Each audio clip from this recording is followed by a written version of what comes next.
Hey everybody, welcome back to Guns and Gadgets. Truly appreciate your time. I'm going to check out another knife today. This is the War II trench knife from Tac Xtreme. If you are familiar with trench knives, then this one will be very familiar to you. As you can see, it does have the blunt tip, which this is my first blunt tip knife. Honestly, when I ordered it, I was like, what the hell? And then I did a little bit of research, but not too bad. Let's open it up and check it out. So here she is. The War II trench knife, as she will come out of the box. As you can see, she has this nylon sheath. They do say, let's see, what does it say? It's 1680D nylon sheath, so it's a pretty good stiff weave. It is in a green edging. As you can see, the thread there is green. Not my favorite. I'm not one of those zombie color guys. But apparently that's the way this sheath was made. So this will be gone. Does have a Velcro closure. And this is a 12-inch Bowie knife. And let's check it out here.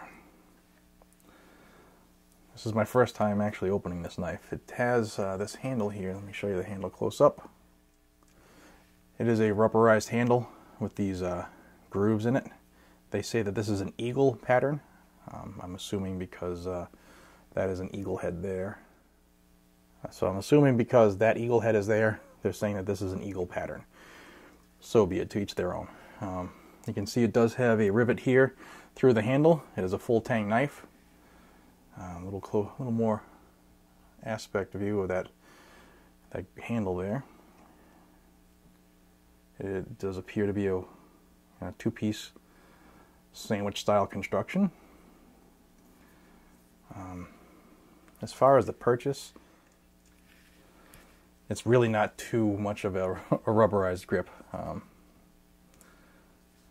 don't think my hand would slide around, but it's not the most tacky of substances.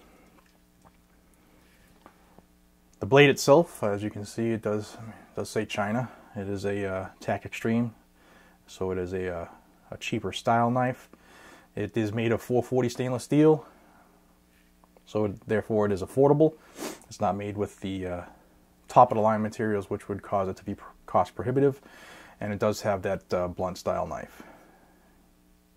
You can see the two different style grinds here up on the blunt tip. You can see it looks like it does have almost a Tonto style grind to it, but then the tip is blunt. Out of the box, the edge isn't too bad for a cheap knife. If you are familiar with 440 steel or any of the quote-unquote cheap style knives, they don't hold an edge forever, but on the flip side, they are easy to sharpen. So as long as you stay on top of it and keep it sharp, this is going to last you a while. It does have some faux teeth, I guess that would be called, here in the spine. Not a bad knife. Like I said, it's 12 inches overall. Let's check the blade length. That's one thing I didn't do before recording. It is a 7-inch blade. Comes in right at 7 inches on the dot. Something that could be very serviceable if you're out, say you're camping or out in the bush, and you need something to hack some kindling up or take some small branches off, etc. With the blunt tip, you can use it for prying and if you needed to dig something or what have you. It's a general purpose knife. Now, if you're not familiar with what a trench knife actually is and why it has such a distinction, a trench knife it's a combat knife that is designed to kill or gravely incapacitate enemy soldiers at close quarters, as might be encountered in a trench line or other confined area. And that's the first line off of Wikipedia. And these knives are very popular in World War I, World War II. Typically a trench knife has some type of knuckles attached to it. Spiked knuckles, brass knuckles, even if it's just a hand guard that wraps around to the pommel that you can use as a weapon or to protect your knuckles. I live here in Massachusetts, and knuckle knives are a no-no. They're illegal.